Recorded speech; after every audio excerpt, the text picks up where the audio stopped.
Welcome back to Hoops HD, everybody. It is Monday, January Woohoo! 27th. That means it's time for our weekly Hoops HD report. Got a lot to get to tonight. First of all, I'm your host, Chad, Chad Sherwood.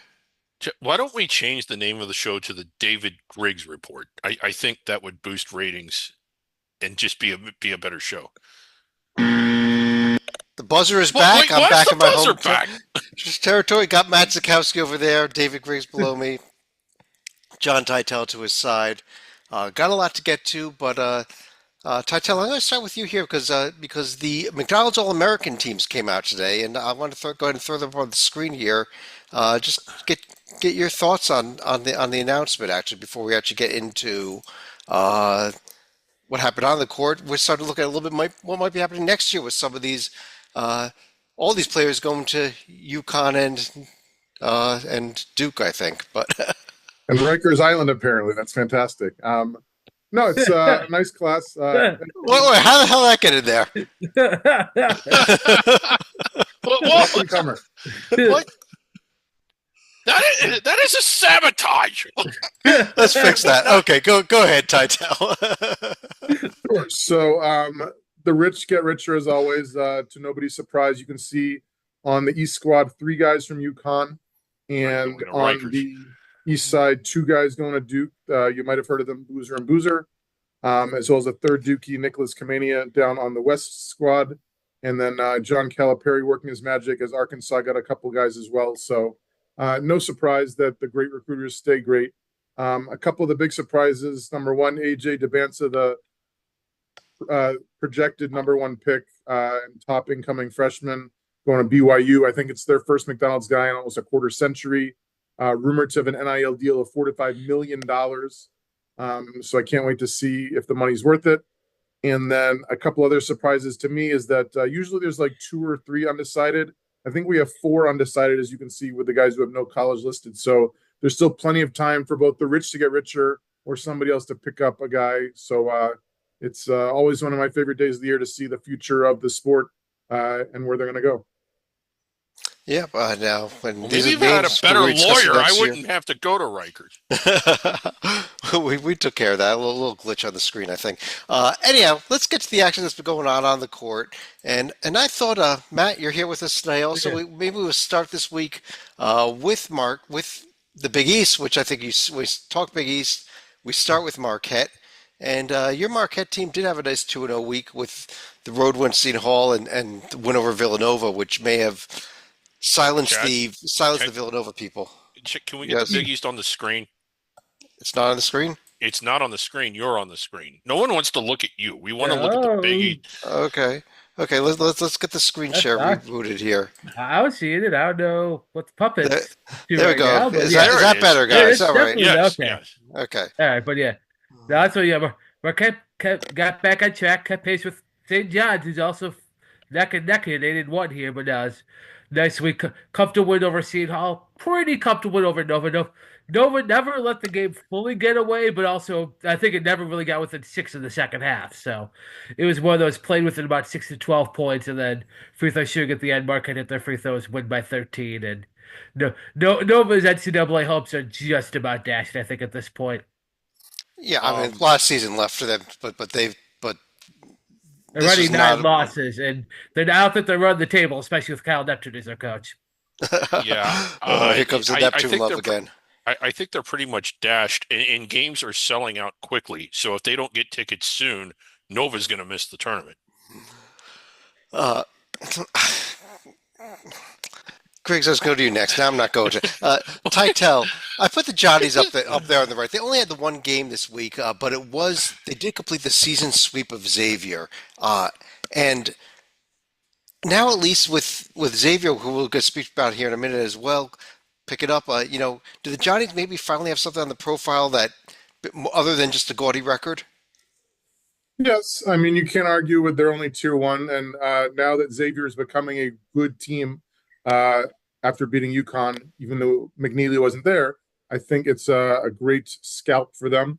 2 winnable games ahead tomorrow in DC. I will not be there unfortunately, but I will be watching. And then of course the big game next week when they host Marquette. Matt, care to make a prediction on that one because I think it's a huge one. I think the home team's gonna win both games. So the Giants will win at the Garden. Marquette wins at the Fiserv. Um, when you look at St. John's, their profile doesn't top out that high, but for more of the eye test, for more of the predictive metrics, I think that they're those opportunities are coming. It's a very backloaded schedule. Marquette, UConn, at Villanova. I know we just said Nova was out, but that's still a tough road game. I think by the end of the year, their profile will catch up to how good they actually are. Their ranking is what, 16 and 14, if I'm looking at that right. I know the polls just came out today. I think that's about right. This is a really good Johnny's team that hasn't built the top of their profile yet, but I think those opportunities are coming very much like what we said about Houston. And when they get them, when they get those opportunities, they'll get those wins.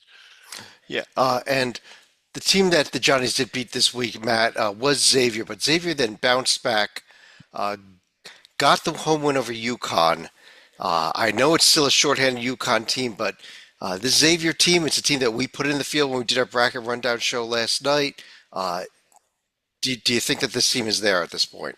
Yeah, because I was one of the people vouching for them, so I think they're right there, and I like them compared to like an Arizona State or a Wake Forest or whatever. Like if we're not taking Xavier, take an Irvine or San Diego. I don't want to see other because at least Xavier winning at Marquette, which none of those other teams have done anything remotely close to that. In that, Yeah, I agree, Griggs. What about yeah, the UConn Huskies now? They did hold on to somehow remain in the top 25 in the polls this week, but uh, you know, they I get that they're shorthanded, but you got to win. I think Rocco said it last night on our podcast. At some point, you got to win some games, don't you? yeah, and it's not getting any easier. I mean, they do have a what should be a layup against DePaul, but then two Marquette, St. John's at home, at Creighton. They could lose all three of those at the rate they're going. Um, I don't think they're in any danger of falling all the way outside the bubble, but they're certainly trending down. And when they do get healthy, they could be dangerous again. But I don't want to say that they've been disappointing, but they haven't been as good as expected. If you don't mind, let's talk about this Creighton team because I kind of me personally, I kind of quit paying attention to them. I sort of wrote them off, losing at home to Nebraska and just some really unimpressive. But you look at this profile, 7-2 in the Big East, and I know the Big East isn't quite what the SEC or Big Ten is, but it's still really good. Kansas at UConn and the Johnnies. Those are three good wins. This is the more I look at this, maybe I wrote them off a little too quickly, and maybe we're undervaluing them a little bit. I forget, where did we seed them? Was it 7, 8 range I think we yesterday? get nine. Oh, we gave them a 9. In looking at this again, doesn't that look a lot better than a 9 seed profile? Titel? It's one. It's one. There's Matt? that's basically where the drop off it felt like was last night to where like through the top nine seeds you had some pretty good profiles and yeah, Cranes is very solid in its own right. Like I mean, I wouldn't like if you gave them a 7 or an 8, it wouldn't like stun me if you thought that's what they were. It's not like that ain't the most ridiculous thing you would have thought. In that, like, I like this creative team, and I think you in theory clearly here with Pop Isaacs out, who was a gunner who played very little defense. So I think yeah, getting him out of the line, even though they lose his ball handle a little bit, they've been a much better team since he's been gone. Yeah, and then they're now on that 5 game winning streak. Xavier coming up at home. That is a Uh, big one on Wednesday. Wow. Real quick, Titel, maybe talk about one other team here or one other player. Bryce Hopkins. Brutal news today. Last season, he played a whopping 14 games before going down with an ACL. This year, he missed the start of the season, then played 3 games and was good. He was averaging 17 points a game. And then Coach Kim English said today that Hopkins is still recovering from a bone bruise. He's missed the last 9 games, and he's going to miss the rest of the season. They decided not to risk it. So devastating news for Providence and Hopkins. Hopefully, when healthy, he's great, but not this year. Well, Eh, the way it works these days, though, he'll get about 5 or 6 more seasons of eligibility, so the rest of the Yeah. league better watch out in the future. Yeah. Um, upcoming schedule of the Big East.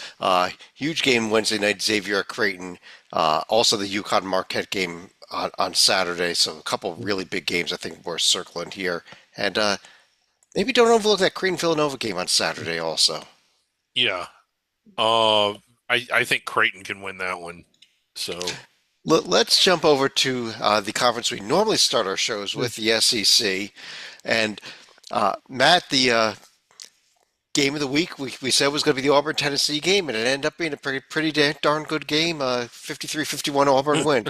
Well, put it this way, it was Maybe not a good game. competitive. Maybe not a It was good game in close. that sense, but a close Yeah, game. not necessarily really well played. That's I will definitely attribute it more to Rick Barnes in Tennessee, who likes to muck things up no matter no matter the opponent. But us, Auburn pulled out a tough win. Got a little bit of a home whistle. Felt like down the stretch. I saw the last few minutes of that, but getting Janiah Broome back, and that's big. To basically, either the player of the year or the runner-up to Cooper Flag for, and then I think that Auburn needs it. That's what he's like. Auburn's a very good team anyway, but he makes them. Well, I think it's a two, like if not the favorite, like a co-favorite for for the national title. one of the things about this game that it was sort of eye-opening because both teams have such potent offenses. But if you look at the Ken Palm ratings right on the screen there, the offense was so impressive and they were just beating teams so handily on such a regular basis that you kind of forgot that these are actually two very good defensive teams as well. And I still am a little surprised that it was the defensive rock fight that it turned out to be. But that was kind of on brand. These are two of the better defenses in the country as well. Better defenses, Griggs. Tennessee is the number one defense Yeah. in the nation. Yeah. So, but Titel, team that did not have a good week. They only played one game, but they could not win it, and that was Kentucky. Went to Vanderbilt and lost. Yeah, new coach Mark Pope's got 3 losses this month. He might pick up a fourth one on Tuesday when the Wildcats head to Knoxville. But it's hard to find any team in America with more quad one wins. Duke, the Zags, Louisville, Florida, Mississippi State, A&M. They got plenty of great wins. They also have one of the best offenses in the nation. Top 15 with 88 points a game and 41 boards a game and 18 assists a game. I just wish their defense was a little better. They got a pair of great transfers. 2024 Conference Defensive Player of the Year, Lamont Butler from San Diego State, and 3-time Conference Defensive Player of the Year, Amari Williams from Drexel. A couple injury notes. Wake Forest transfer Andrew Carr. He's been great on offense, 11 points a game, not a lot of defense, and he's got a back injury, so he's questionable for the game against Tennessee. And unfortunately, Butler was recently declared out for tomorrow, so I think it's going to be an uphill battle for the Wildcats. Ooh, gee, yeah, that's especially with Joe Butler because Kirk Kreese is still out. Who I'm not his biggest fan, but he was the other real capable ball handler on that Kentucky roster. Yeah, so maybe that won't be the game of the year. The 35th game of the year in the conference that we've already had here. But Matt, I pulled A&M up there on the left by accident, but maybe they're worth discussing, especially because they had an interesting week. I guess they go to Ole Miss and win, then they go to Texas and they lose. And blew a huge lead in that Texas game. They should have won that, and that they win Yeah. that. I think we're talking about them right at the between the 2 and 3 line, right at the border. Instead, now they're basically the 3-4 border, and which is still not a bad place to be, and definitely Buzz's best year so far at A&M. That was a kick in the teeth to be leading on the road against in a rivalry game like that. They led for 39 minutes and 58 seconds, in case you're wondering, and lost the game. But Griggs, let's talk about what that kind of does for a Texas team that we'd almost written off. They're Yeah, now they also picked up a home win over Missouri last week, and they I get did. they only won 2 home games, but they won 2 quad 1 home games this week. They did, and both really good. I kind of chalked the Missouri win up. Not that it wasn't a good win, but it more or less is Mizzou sort of missing an opportunity to win on the road. But then they battled back, and you can say Texas A&M blew it, and that's a completely fair take to have. But another way of looking at it is that Texas was able to come back, and maybe that is what gets this team's motors started. A comeback win at home, an emotional win over a highly ranked rival. Does that give them some momentum to start stringing together a few more wins and building up their profile? And another nice profile, Titel, even though they lost the game to A&M, Missouri uh, bounced back, got the home win over Ole Miss. And what about this Missouri profile? I know it's lacking in road wins, but it starts with a win at Florida. It does, which is great. Even though it was just a 1-pointer, it still counts. The non-conference strength of schedule is meh. predictive metrics are as good as the resume metrics. But if you compare the two, the reason I like Texas a little more right now is because they've already gotten the hard stuff out of the way. They lost to all of them, Auburn, Tennessee, Florida, A&M, but they're out of the way. Well, they played A&M twice. But Missouri, as you can see, they still got Tennessee and A&M and Alabama and Kentucky, 4 of the top 14 in the nation. Texas only has Alabama and Kentucky. They're not going to, I don't think they're going to go like 9-2 the rest of the way, but they've gotten the hard part of the schedule out of the way. It's kind of funny. You throw in, they've got a game at Mississippi State left, which we gave a 4 seed to last night. But you don't even think about that when you look at the schedules because of the way the SEC is. Yes. Other conferences, Mississippi State would be the feature game of the season, would it not? Yeah. Matt, a couple of teams worth discussing here. One of them is the Oklahoma Sooners. Again, they won in Arkansas. It's not Arkansas is probably not a tournament team this year, but it's the first true road win of the season, and they got all those neutral court wins, and I think it's a team that we all want to forget about, and I don't know that you really can.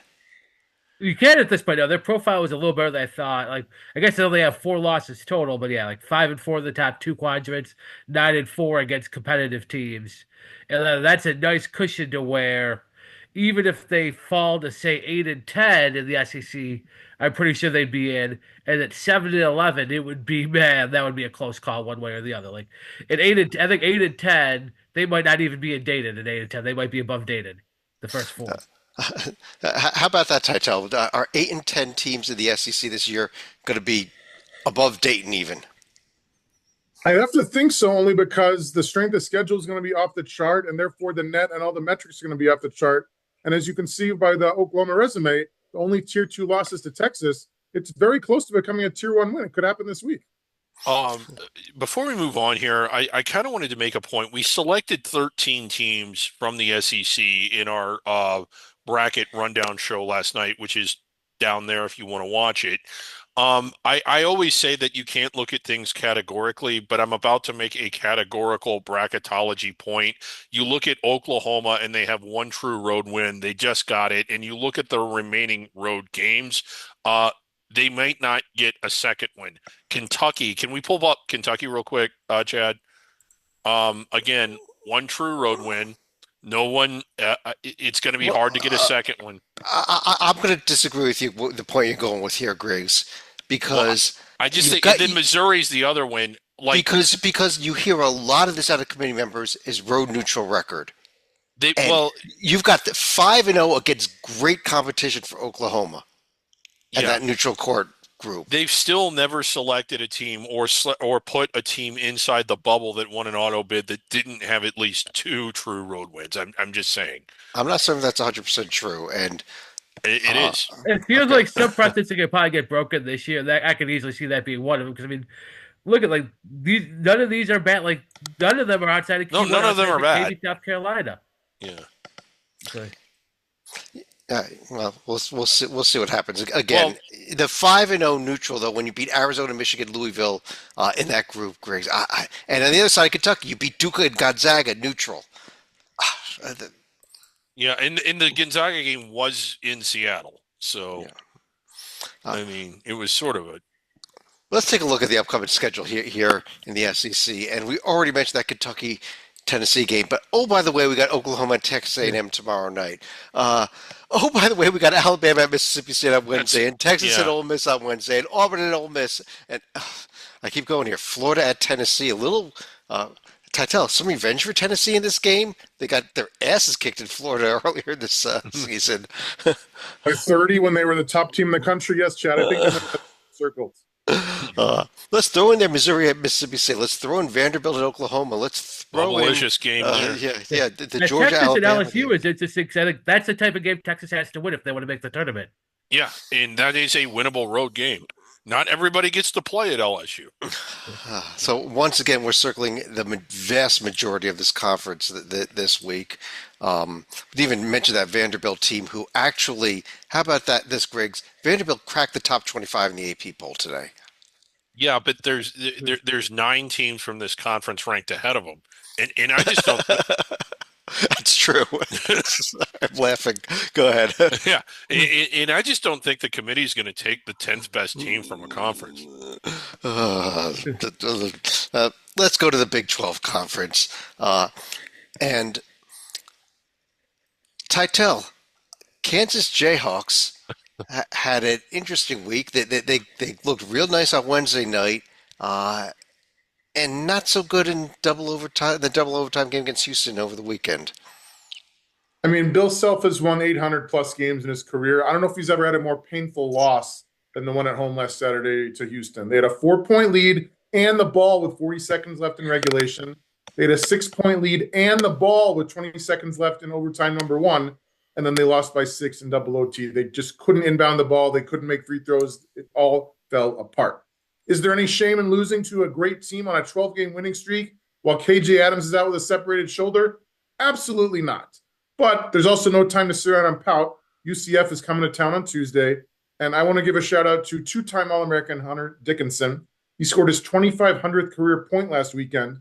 He's got 12 regular season games left, at least one more in the Big 12 tourney, at least one more in the NCAA tourney, which means he has an outside chance of becoming the fourth D1 player ever with 2,500 points and 1,500 plus rebounds, joining a Hall of Famer in Elgin Baylor, a Hall of Famer in Elvin Hayes, and a Wake Forest legend in Dickie Hemrick. Yeah, the end of this game, we do need to talk about how Houston was down 4 at the end of regulation, and I believe the shot clock was off, and they came back to force overtime, only to top themselves by being down 6 with less than 10 seconds to go and coming back to force a second overtime. I don't know if I've ever been more entertained by a game this year. I mean, it was incredible. It was definitely more entertaining than what Houston did on Wednesday night. 70-36, they beat a Utah team that's NIT-ish. Yeah. But Matt, we're doing our bracket rundown shows on Sunday night. Everyone was loath to give Houston a high seed until this week. I think everyone finally realized what I've been saying for weeks, that this Houston team is just one of the best teams in the nation. Yeah, I mean they were probably one of the toughest teams to seed before that, but now that they have the wins to go with everything else, like the great metrics, and then now even decent resume metrics, there you go. They've got now right, I think right on the 2-3 line, right on the border. Yeah, and Griggs, their next game is going to be at West Virginia, and this West Virginia team is suddenly going very much in the wrong direction with an absolutely horrible week, picking up their two worst wins of the season, worst losses of the season back to back. Yeah, and Arizona State at home was a game that you would expect them to win, but it wasn't. I mean, it was a punch to the stomach, not a punch to the groin. Losing at K-State, even though it was a road game, was a punch to the groin. I mean, they're not outside the bubble. I know we selected them, but I mean, that anchors down their profile. And then Houston at home, probably not going to win that one. And it's not easy to go to Cincinnati. I don't think Cincinnati's anywhere near the field, but they're still tough to beat at home. Yeah, and if West Virginia's going one direction, Titel, Texas Tech is probably going in the other direction here. How about the Red Hot Red Raiders? They're killing it. I think Coach Grant McCaslin he's picking up a lot of votes for National Coach of the Year because this team was decent last year, 23 wins, of course, but he's really taken it up a notch. I'd kind of given up on them after losing to St. Joe's in November on a neutral court, but they beat BYU. They beat my Wildcats. They're beating the bottom of the Big 12. It certainly gets a lot harder. This week is okay. They host TCU and should dominate that one, but then they had Houston on Saturday. I don't think they're going to win, but you never know. Their offense is solid, and maybe Houston's exhausted from the double overtime game. We'll see. Uh, Matt, it's about 9:45 p.m. Eastern right now as we record this, coming up in about an hour from now tonight. So everyone that's watching this is going to be seeing the game. Another huge game in this conference. Iowa State's going to Arizona, and two teams that are playing pretty good basketball right now, to say the least. Yeah, and both played a pretty fast tempo, so it should be a fun game to watch.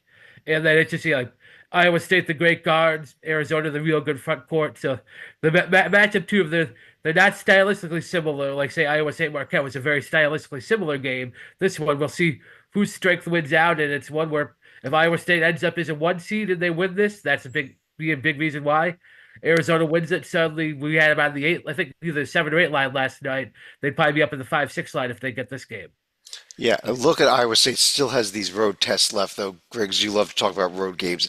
At Arizona, their next road game is going to be at Kansas, and Yeah. by the way, they still got to go to Houston later on this year.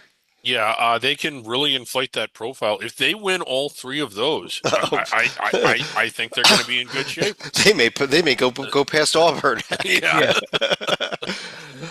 Uh, let's take a quick look at the upcoming schedule. I think those are the majority of the notable games. We already mentioned tonight's game, but there are some other interesting ones. Houston at West Virginia, two teams. We mentioned this already. Two teams going the wrong direction. Texas Tech at Houston on Saturday is another interesting one.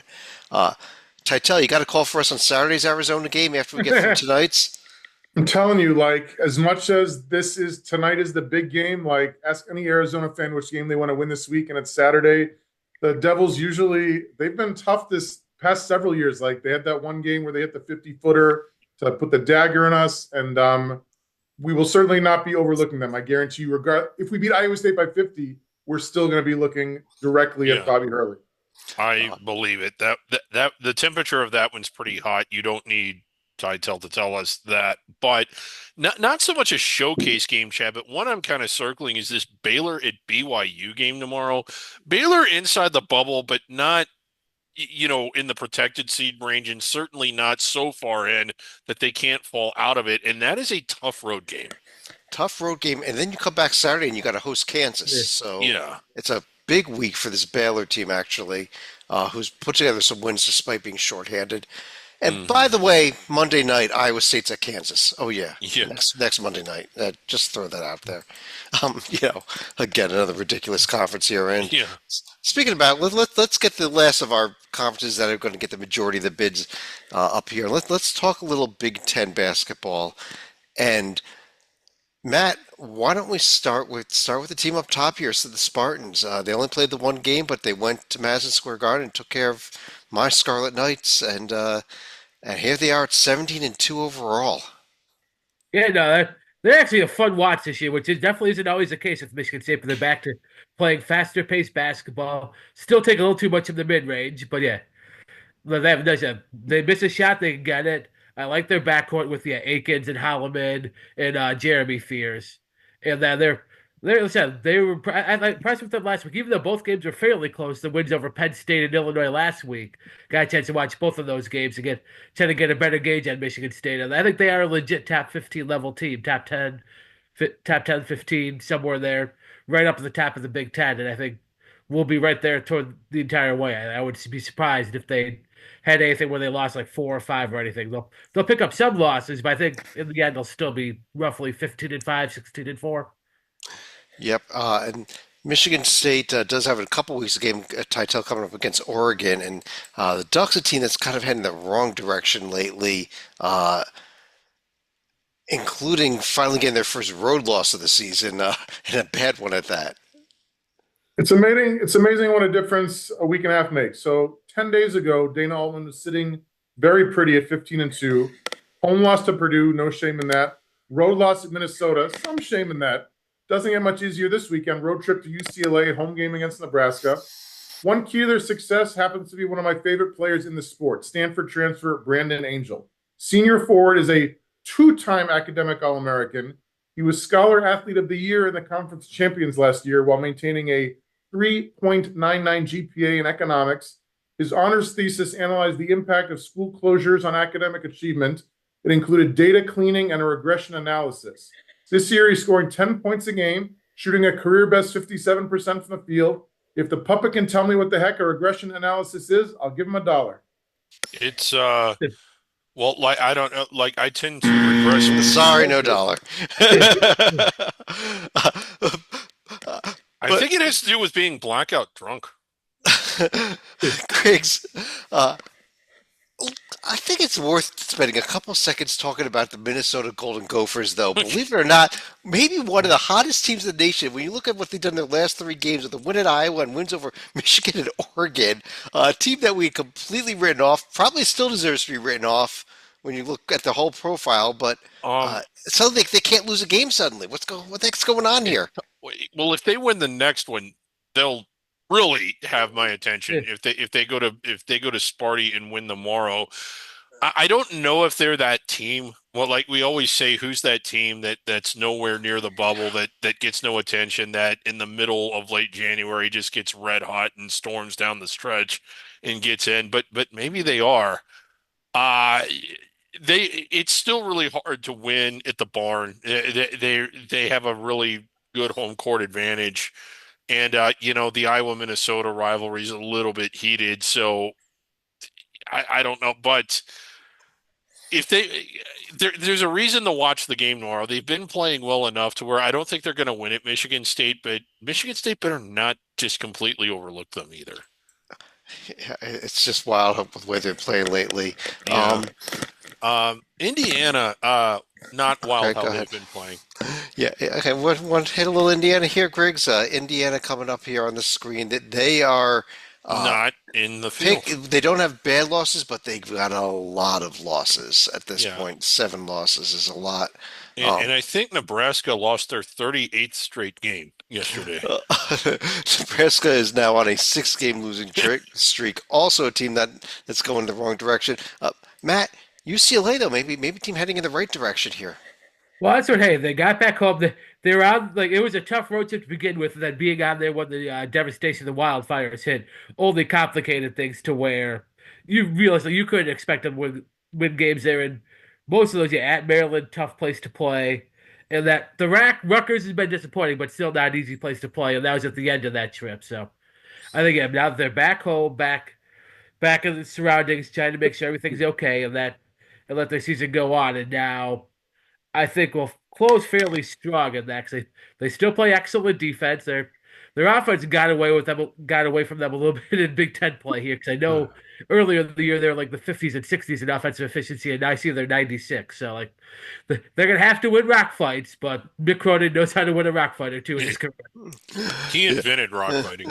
Uh, Tytel, Ohio State was a team that I know you wanted us to put in the field last night, and you got voted down when we did our bracket rundown show. But Buckeyes are, actually, as we record this, are putting the finishing touches on Iowa by dominant fashion. They are. That will improve them to 12-8. The tier one losses all look solid. The tier twos are 1 pointers in overtime, which sadly still are tier twos, but it's like they're very close to having only tier one wins, losses, sorry. Schedule is very doable. Illinois, Maryland back to back will be tough. After that, they're not coasting, but I think they're going to be favored in a lot of those games. Yeah.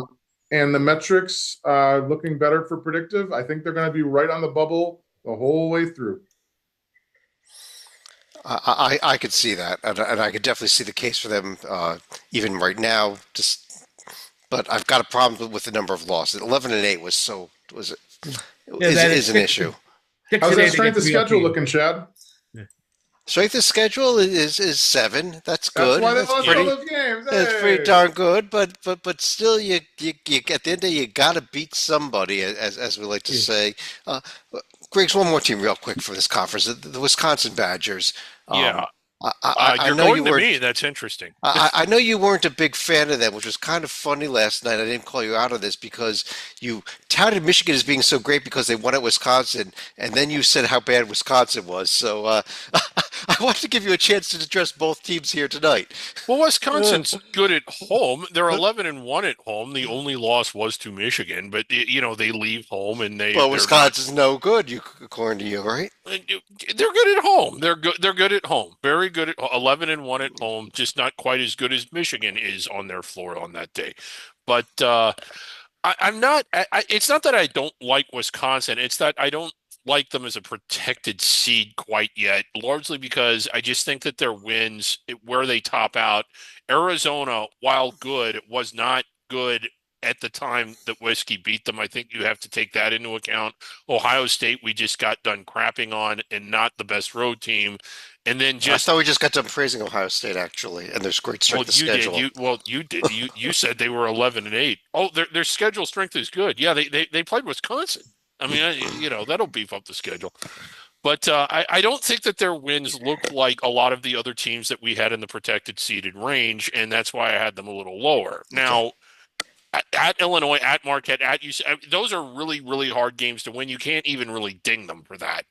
But their resume doesn't quite top out yet. If they go to Maryland and win, I think that would be their best win of the year. Are we in agreement there? I'd agree with Yeah. that. Yeah. So that might make me, I mean, again, I will start to like them a lot more than I do now if they can go on the road and get that one. Yeah, we could do a lot more time on the Big Ten. We didn't even really discuss this Maryland team. Maybe we should give a few seconds here, Matt. Actually, Maryland with the win at Illinois, and then followed up with a win at Indiana this week.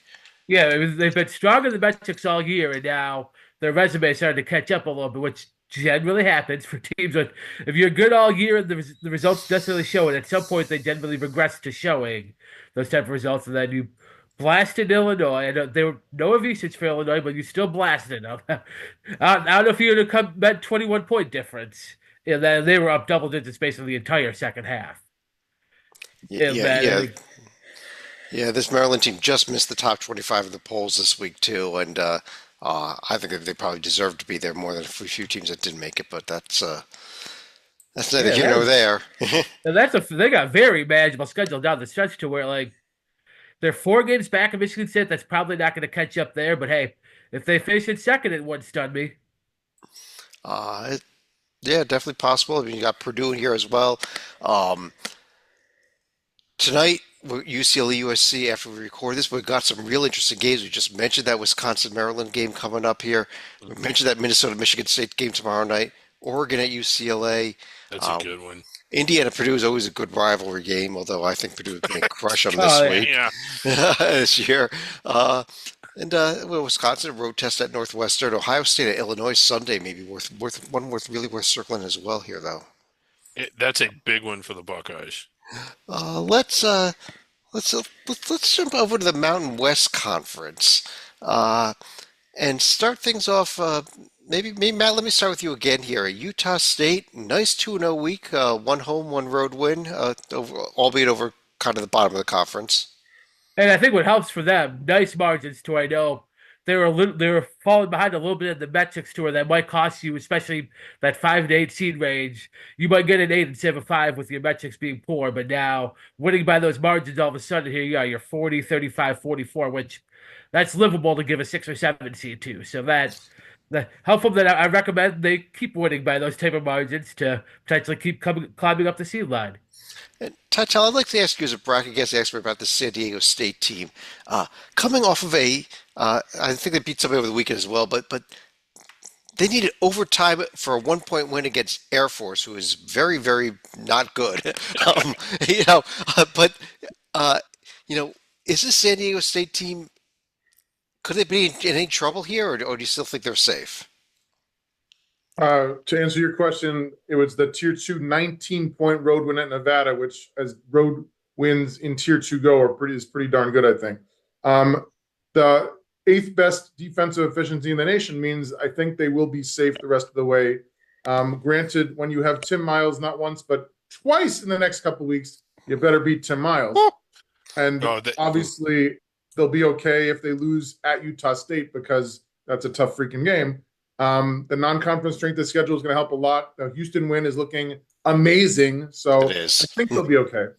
That Houston was probably going to carry them the rest of the way, honestly. Yeah. Griggs, New Mexico is one other team definitely worth discussing. They do have a couple of bad losses, including to Tim Miles, but they got they only have one win in Tier 1, but in 1 and 2 combined, they got a total of 7 wins. Yeah, in neutral against UCLA is pretty good. You start to unpack this a little bit.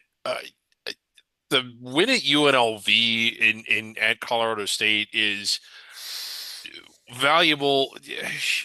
I see a whole lot of decent there. And I think it's worthy of being in the field, although you could make a case to leave them out. I don't like them as much as San Diego State, and they are 9-1. But when we go back to their profile and we see what's left, That's why I was going over here actually to circle what's coming up on Saturday.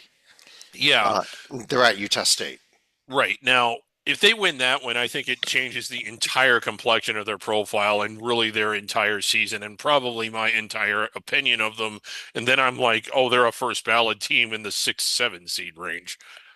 Yeah, But that short of is. that, I think where did we have them? Right around the bubble. I Yeah, think that's kind of where I they think like a 10. are. Which 10, Is that 11, where you had that them? yeah. that Yeah, feels like a 10 seed profile of you did yourself enough to get yourself in, but you didn't do yeah. anything great to get yourself up a few lines, especially when you're outside of the top few conferences. Yeah. Yeah, Matt, that's a much better way of describing how I feel about them than the rambling I was doing. So, New Mexico, Utah State, the big game this week in the Mountain West. But let's jump over to the ACC, a conference about on par with the Mountain West. Oh wait, Joby's not here for me to say that. yeah.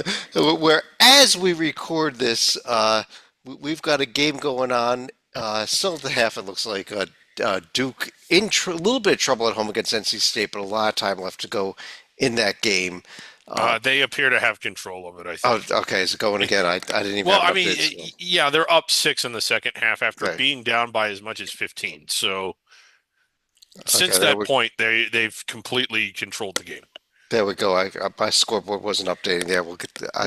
But thank you for that. But a couple other teams to discuss here. Matt, let me start with you. Clemson Tigers, a nice 2-0 week. Not of a great competition, but piling up the wins here. Yeah, so they're a very quiet 17-4. It feels Yeah. like it. So, man, thinking about you're 17-4, 9-1 in the ACC, you're not even ranked. That's where the ACC's fallen to. In years past, you'd be in the top 10 with that kind of record and conference record. Uh, and maybe they're looking a little bit further down in the standings. Among teams we haven't really discussed much at all this year. Titel, don't you have a few thoughts on this Cal team? So this is the part of the season where John looks through the list of teams he's already talked about and doesn't want to do any. So he has to dig into the depths of Cal. I know Coach Mark Madsen's 11-9. They lost at home to Clemson. But if you told me after last year's 19-loss season in the Conference of Champions that you'd have 4 straight wins against teams that have made an Elite Eight in the past decade, Virginia, NC State, Florida State, Miami, I would have asked where in Berkeley you acquired your mind-altering substances. Even if they lose at SMU on Wednesday, which I think they will, they got winnable home games after that against Syracuse and NC State, but they need their leading scorer back. Andrei Stojakovic, he's been out with the flu because when he's healthy, he scored 30 against Clemson. He scored 26 against Missouri. I still don't know how Bears fans can accept anybody who transfers in from Stanford. First Madsen, now Stojakovic. Uh, Griggs, Wake Forest, Yeah. a team that I was the only one championing for a while. They got the home win over Carolina. They lost at Duke, but everybody loses at Duke. Mhm. How about this Demon Deacons, who were our last team in the field last night, I beating really, out just barely North Carolina, who's on the right there. yeah, I really like how they've been playing. I think that they look good. I know that their profile isn't really there yet. Quite frankly, North Carolina's kind of having the year that even beating them at home doesn't exactly jump off the page. It's getting a little tougher. 3 of their next 4 are on the road. I think they need to win a couple of those. They certainly need to take care of business against Pittsburgh at home. Pitt, perhaps a tournament team, but still the kind of team that you need to beat on your home floor. So I think that they're going to have the chances to inflate or raise this profile a little bit. And I think they're good enough to do it. I mean, they did lose to Duke, but they were behind in that game. They came back. They actually had a lead for part of the second half. And I thought that, yeah, they looked like a tournament team in that game. Well, one of the traps, maybe, Titel, I want to ask you about in the ACC is maybe, I mean, at Louisville or at Duke, if you lose those games, no big deal. But there's so many trap games here that could be nothing but a questionable loss in your profile, are there not? As opposed to a normal ACC year where you're playing tough competition every night. Correct. But going back to Matt's original point, if you lose to Clemson in February, I think it's going to be a perfectly fine loss by March, right? If you lose to Clemson in February, but what if you lose to, let's say you lose the game at NC State. Let's say you lose the game at Cal. Those are not going to be perfectly fine. I hope you enjoy your travel in March because the only place you're going to be traveling is not to the NCAA tournament. Yeah. There we go. Real quick, Louisville also had a nice win almost a full week ago now when they went to SMU and won big actually. And Matt, I think we've all been praising this Louisville team at the moment. Oh yeah, Louisville, they're the ones even ahead of Clemson, probably very solidly in this field, like 5-16 range. And that's just an amazing job Pat Kelsey's done. Where it's where they belong as a program, I think, with their fan support and resources. But man, they ain't been there in recent years. Couple interesting games coming up this week. North Carolina at Pitt, a very bubblicious game.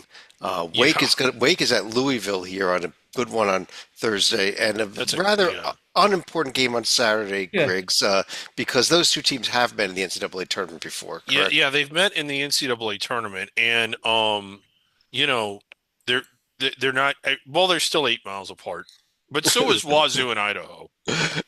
North Carolina Duke Saturday, obviously, always a feature game. The two times they play. Pitt at Wake Forest Saturday, also one worth circling. Uh, let's jump over to the A10. Believe it or not, before we go to the last couple of conferences, and just because Tytel, I want to go back to you with this Dayton team, a team that we were almost completely given up on, but now they suddenly won three straight, and are they back on the radar for being near the bubble? Maybe. I couldn't have put it better myself. The roller coaster month continues for Coach Anthony Grant. Lost 3 games to start January. I was at one of them at GW. He's won 3 in a row. They're only 2 games back of VCU in the standings. And unfortunately, they're entering their toughest stretch of the season. The next 4 are at against the Bonnies, St. Louis, Davidson, and the aforementioned VCU. The key for them has been health. Their transfers, Posh Alexander from Butler and Zed Key from Ohio State, are both healthy. They both missed the last game at Duquesne on Tuesday. And of course, junior point guard Malachi Smith is finally healthy. He played all of 7 minutes last year before getting injured. Now he's leading the conference with 6 assists a game. Yeah, and they still have the Marquette and UConn wins there at the top of the profile. Uh, Something that Matt VCU does not have those key non-conference wins at the top of the profile, but they do have a very nice overall record. yeah, that record's nice. They're only 6-4 against the top three quadrants, so that isn't great. That Newt, of course, that Newt, of course, lost to Seton Hall. That is just ugly. That's an anchor on them that they don't have anything to counteract with at the top. So like I, despite that record, I definitely like Dane's path a little better to where if Dane gets themselves to roughly was the 18, yeah, 18. If they got like 13-5 ish in the A10, even if say VC was 16-2, I think Dane would have the better at large case. They need to do better than 13 or 5 in this conference. I think they pretty much need to blow through the rest of their schedule, which they should be able to do. St. Bonaventure was rolling at one point, but they've kind of come back down to earth. They're down in 12th place there now at the moment. Yeah, They're if now they an don't go on afterthought. the road, I mean, I think that would inflate their metrics some, but just because it's a road game. But I think Dayton, if they really are a tournament team, and I think they need to win out, or at least not lose more than one. They do have. There are two more Dayton VCU games, but before all of that, here's the upcoming schedule: VCU at St. Louis. But Griggs, you want to give us a few seconds on what's going to happen Friday night Well, on I mean, national TV? yeah, I think this is the Arch Baron Cup. If you're unaware of it, it's the biggest rivalry in the history of Western civilization, not just in sports. And CC DeVille on the website that they had gave his testimony about how terrified he was, just fear for his life and safety. It it's what caused Dayton to sort of lose focus. They were looking ahead to this game, the Arch Baron Cup. It's insane. They Like better not. They better not overlook us, the Bonnies, tomorrow night. Then before that game. Yeah. right, yeah, which they could do. But Also, good rivalry. Richmond VCU on Saturday. Although Richmond not that good this year. yeah, yeah, but it is a good rivalry. West Coast Conference time, Griggs. Let me stick with you, where uh, maybe we start with the St. Mary's Gales. Did what they need to do this week. Beat San Right. Francisco handily, and got the road win at a pretty good Washington State team. Yes, St. Mary's. I think, and this happens sometimes. I'd kind of like to get Titel's take on this as well. I think they're so much better than what their profile indicates. I mean, San Francisco, a pretty good team, not top 25 and probably not even top 40, but still pretty solid. And St. Mary's blew their doors off.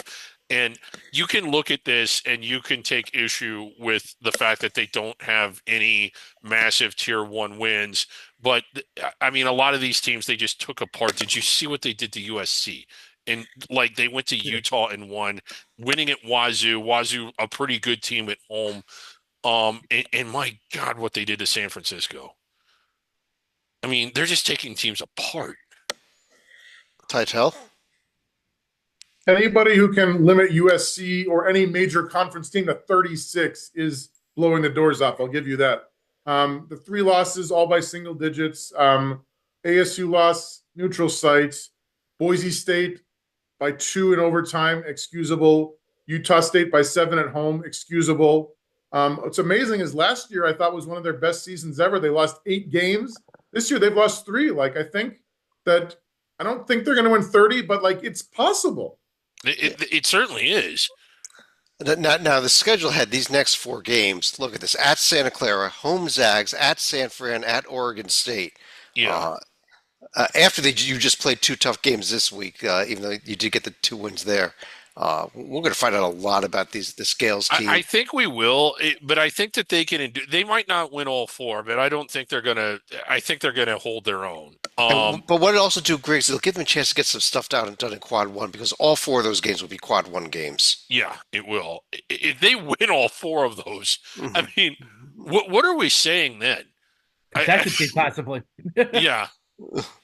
That's 22-3 and 9-3 in the top 2 quadrants. Yeah, that's a strong case for a protected seed. Now, Gonzaga, who else? I'm assuming you want to talk about them. You pulled them up. Go ahead. Yeah. Solid team, top 10 talent. You get the sense that they have not played up to their ceiling, or at least not as often as you would look. Probably more I think that this could be a dangerous team in March, but when you look at what they've actually done and you seed and assess them on their merit, I think we had them in the 7-8 range last night, and I think that's exactly where they belong. Well, and this is a huge week for the Zags as well, Matt. They got the revenge game with Oregon State at home, and then their first game, and then the game at St. Mary's over the weekend. Yeah, that's a big one. I think even Oregon State is a Q2, and it'll have toward the top of their profile. Then, and with both those games, I don't think quite protected seed, but getting closer. Most definitely wearing white and probably like a 5 or 6 if they win both of those. Yeah, and if Oregon State could start doing something on the road in this conference, Titel, is there still a path here for the Beavers? They need road wins. They desperately need road wins. But if you sweep Gonzaga, you're legit. Do I think they're going to sweep Gonzaga? No. Possible, though. Mm-hmm. All right. Upcoming schedule, obviously, the game we already mentioned it is the Gonzaga St. Mary's game, but they both do have the test here Tuesday and Wednesday night before that they've got to get through, and both teams could be looking ahead to Saturday at this point, so it could be dangerous for them both. Mm-hmm. Over in the American, Memphis, after they had the loss at Temple, Matt, they took care of business this week. They took care of Wichita State. They took care of UAB. Didn't really sweat in either games too much. Yeah, so I guess they watch Wichita a little closer, but yeah, blowing out UAB. That's one of their probably best performances of the year, at least by the metrics. Given UAB isn't terrible, and you beat them by 23. They don't have a lot of their wins are closer. That's nice for them to beat someone with semi-pulse by 23. It'll help them in the metrics where they're still in the 40s, which caps I think they're ceiling on their seat a little bit, even with their overall real good profile. And Griggs, I started the show last night, our bracket rundown show. I made a case for them. They were one of our top teams out last night. North Texas just has a gaudy record and not much bad on it, but they are kind of lacking in the good column with no chances to get them. Right, and they're not going to be able to beat. They're not going to have any games left against anybody in the top 100. But it turns out it's very few against even the top 150. So if they win out, you're going to want to talk to Tytel about this more than I do. I think the committee will give them a look. I really think that they needed to win either. They only got one shot at Memphis. If they had Memphis at home, even if it was at home, you could at least say that they did something. Uh, Well, let me ask Tytel then. Tytel, if this North Texas team loses one more game all season into the American Championship game into Memphis where they play them the second time, uh, how serious? But could they still be left out with that type of record? So they got 11 games left in the regular season. That would be 26-4. And tell you what, here, look on the right side here. This is what North Texas' resume would be if they win out every single game. Shame on them for not having more tier one chances. Shame on them for losing at High Point by single digits, which could be the deal breaker. yeah. Because I have no problem with their tier one losses. Probably not, but it becomes under consideration. I agree. Um, They're good too. I mean, that's kind of the shame of it is that they are good, and you'd have thought, as Tytel had said, if they just had a few more chances, they would have gotten those wins. one more team, Tytel. How about the Green Wave of Tulane? They don't really have a shot, I don't think, do they? If you look at the standings, Chad, they have a very good shot of winning the conference because they're Okay. only one game back of Memphis and North Texas. And so Coach Ron Hunter was 5-7 in mid-December. He had a loss to a little team called New Orleans, who is so far down tier 4 that they might have to invent another tier for them. But now 5-2 in conference play. They only play Memphis once this year. It's going to be in New Orleans on Thursday. The star of the show has been junior forward Caleb Banks. He did very little in Bloomington the past 2 years as a Hoosier. Since transferring south, he's been dominating this year. 18 points, 7 boards a game, 52% from the field, 80% from the free throw line. And for all those Eagles fans heading to the Super Bowl, maybe head over to campus, hop into Fogelman Arena, check out the home court. For God's sakes, Chad, they are the Green Wave after all. They are the Green Wave. Uh, but upcoming schedule here, and that probably is the game of the week, honestly, is that Memphis at Tulane Yeah, game. I think it is. Yeah. Memphis going to Rice after that. Well, North Texas is a must-win trip to Wichita State at home against UT San Antonio. Uh, but that does conclude all the conferences. So let's run to final thoughts. And Tytel, I'm going to start with you. So I don't know if I've ever done the final thought on the same school back to back, but I did Florida coaches Todd Golden and Torian Green for bad reasons last week. Now I'm doing their center Micah Handlogton this week for better reasons. So the last time we saw him was in the SEC title game last March, pictured here, lying on the ground in pain after breaking his left leg. Everybody assumed he was going to redshirt this season.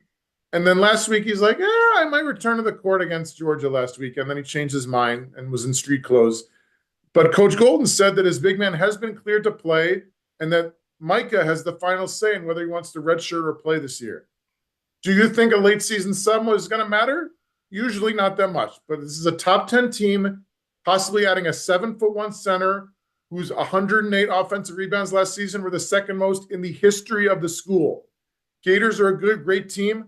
If he's healthy and playing, I think they become a legitimate national title contender. I agree. I would concur with that, John, because I think they're pretty damn good without him, and they're a Final Four, perhaps title contender as it is. Matt, let me go to you.